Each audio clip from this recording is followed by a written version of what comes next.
Hello.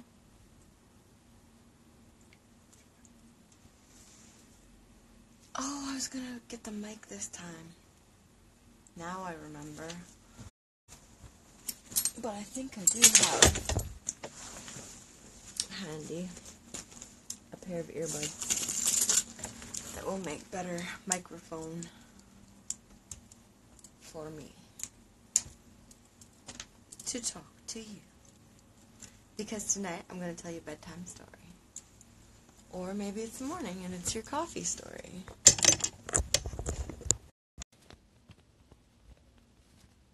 There, hopefully that works a little bit better. It's past my bedtime. I go to bed early usually, but it seems like lately it's been a little bit later.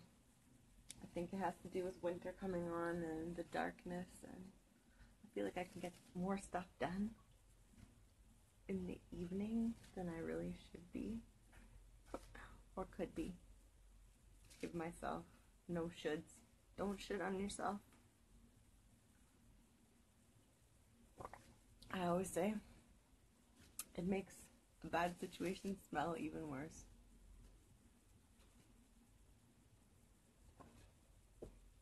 Anyway, this is a story that I had when I was a kid, and I don't really know where it came from. I'm gonna light a little Palo Santo. Palo Santo!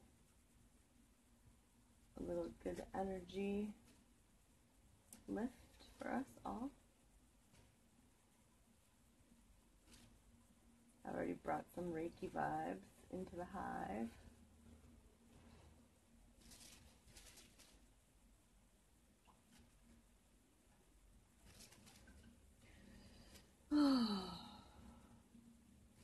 It's been a long day already.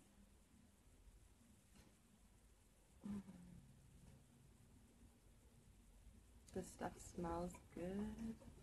I recommend finding a stick, a little campfire on a stick.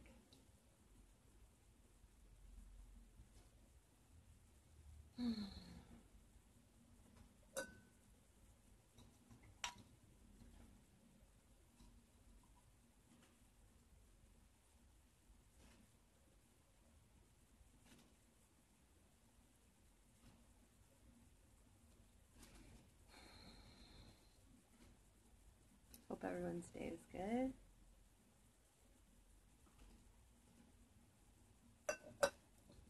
Productive, creative, joyful. I don't have the book of this. I'd like to get it. When we got it when we were kids, it came with these little warm fuzzies in a bag. And they were little warm fuzzies with little eyes. They're so cute. So maybe I'll make them sometime if they're not being made anymore, and I really don't think that they are. But it says here that this beautiful tale was written in the late 1960s. Yes, it is very much that kind of a thing. It's got that hippie vibe about it.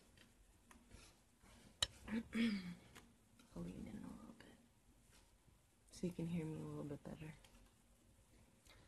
It says by Dr. Claude Steiner. Claude, one of the principal developers of the transactional analysis, study of human transactions as a resource for social skill development of children. However, it also seems to be a powerful allegory of what is wrong with our current monetary and economic systems, designed to create the appearance of scarcity and artificial needs to benefit the interests of a few. Sound familiar?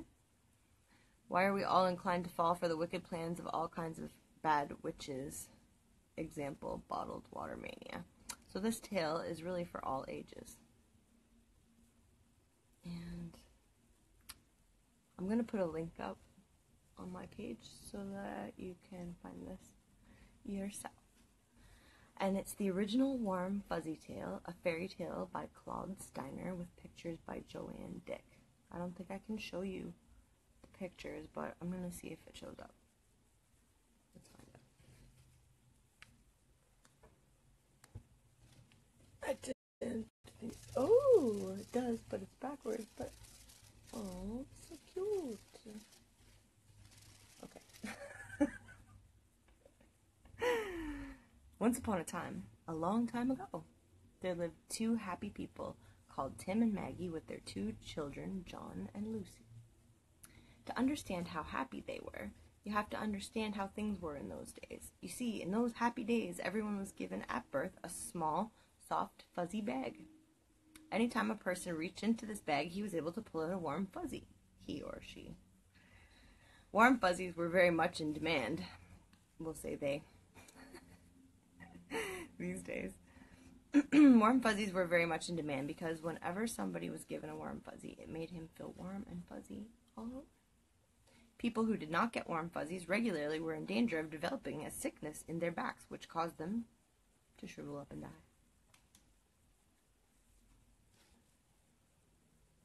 In those days, it was very easy to get warm fuzzies. Anytime that anyone felt like it, they might walk up to you and say, "I'd like to have a warm fuzzy." It shows you here. It was easy to get a warm fuzzy. Sure, I'll give you one. You would then reach into your bag and pull out the warm fuzzy, the size of a little girl's hand. As soon as the fuzzy saw the light of day, it would smile and blossom into a large, shaggy, warm fuzzy.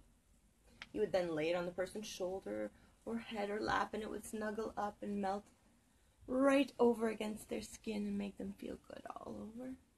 Yes?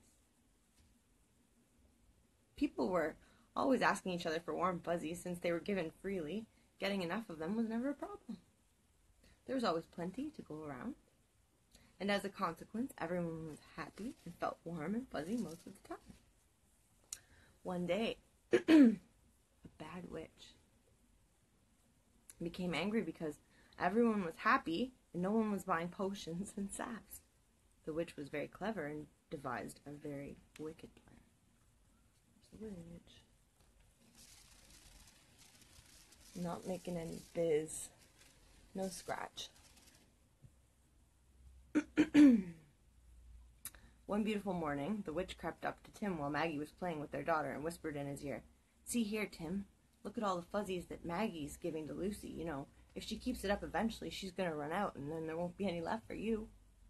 Tim was astonished. He turned to the witch and said, "Do you mean to tell me that there isn't a warm fuzzy in our bag every time we reach into it?" The witch said, "No, absolutely not, and once you run out, that's it. You don't have any more." With this, the witch flew away, laughing and cackling. Tim took this to heart and began to notice every time Maggie gave a warm fuzzy to somebody else. Eventually he got very worried and upset because he liked Maggie's warm fuzzies very much, and he didn't want to give them up. He certainly didn't think it was right for Maggie to be spending all her warm fuzzies on the children and other people. He began to complain every time he saw Maggie giving a warm fuzzy to someone else.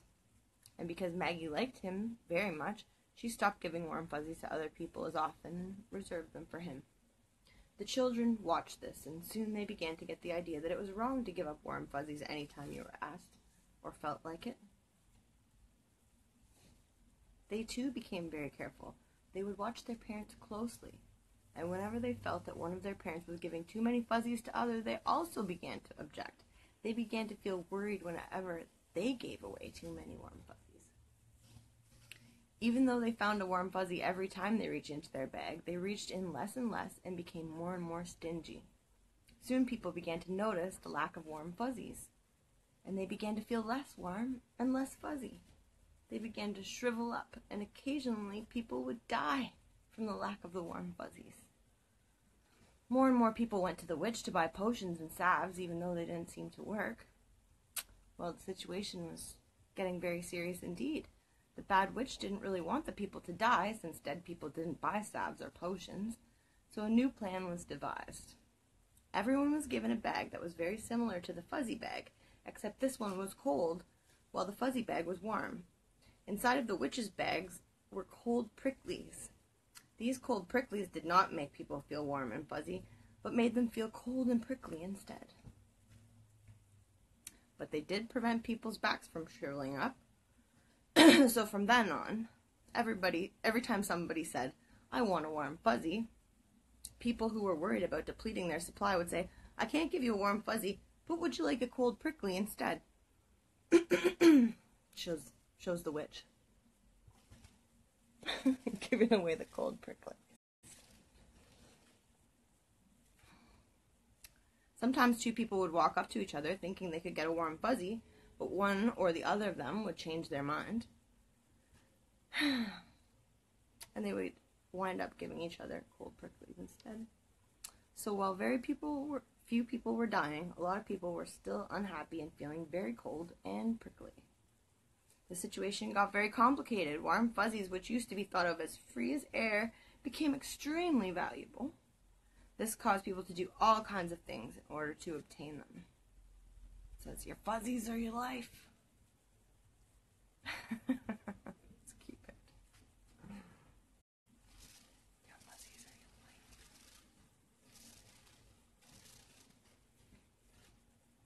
Before the witch had appeared, people used to gather in groups of 3 or 4 or 5, never caring too much who was giving warm fuzzies to whom. After the coming of the witch, people began to pair off and reserve all their warm fuzzies for each other exclusively. People who forgot themselves and gave a warm fuzzy to someone else would feel guilty because they knew that their partner would probably resent the loss. People who could not find a generous partner had to buy their fuzzies, and they worked long hours to earn the money. Another thing which happened was that some people would take cold pricklies, which were limitless and freely available, coat them white and fluffy, and pass them on as warm fuzzies. Fake fuzzies. Not the fake fuzzies. These counterfeit warm fuzzies were really plastic fuzzies, and they caused additional difficulties. For instance, two people would get together and freely exchange plastic fuzzies, which presumably should have made them feel good, but they came away feeling bad instead. Since they thought they have been exchanging warm fuzzies, people grew very confused about this, never realizing that their cold prickly feelings were really the result of the fact that they had been given a lot of plastic fuzzies.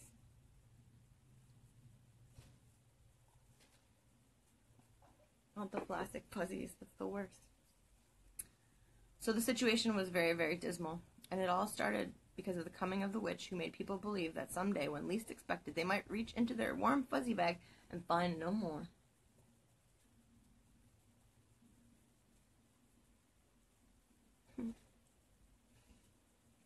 Not long ago, a lovely, strong woman with big hips and a happy smile came to this unhappy land.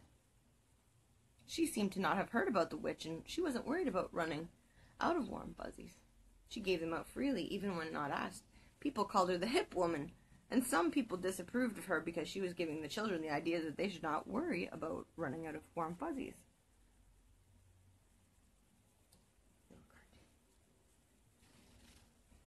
She's giving them away, and the witch's animals are going, I don't know, the bosses are going to like this one.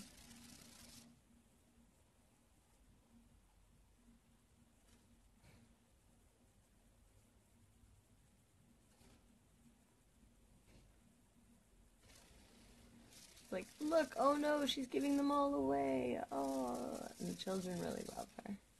The children are starting to understand.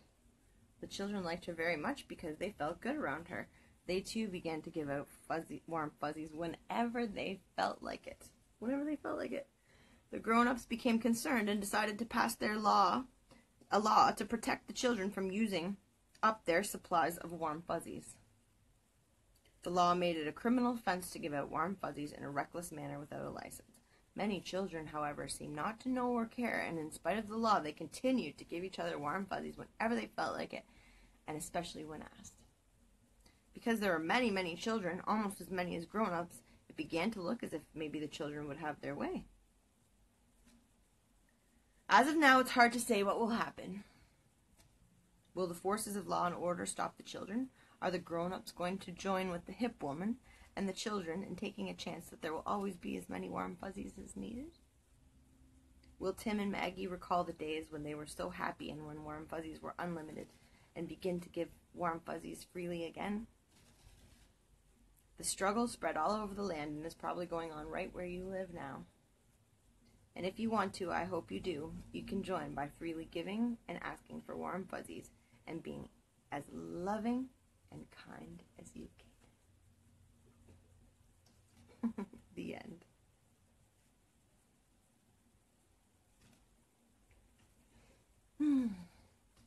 I'm chilling. I'm kind of tired tonight. Full moon's coming up, so take care of yourselves. Take it easy. Don't take offense to anything. And just love yourself. Love even the hard stuff, you know? It's making us stronger. Tomorrow I'll play some more music. Tonight I'm gonna go have meditation and go to sleep. Alright?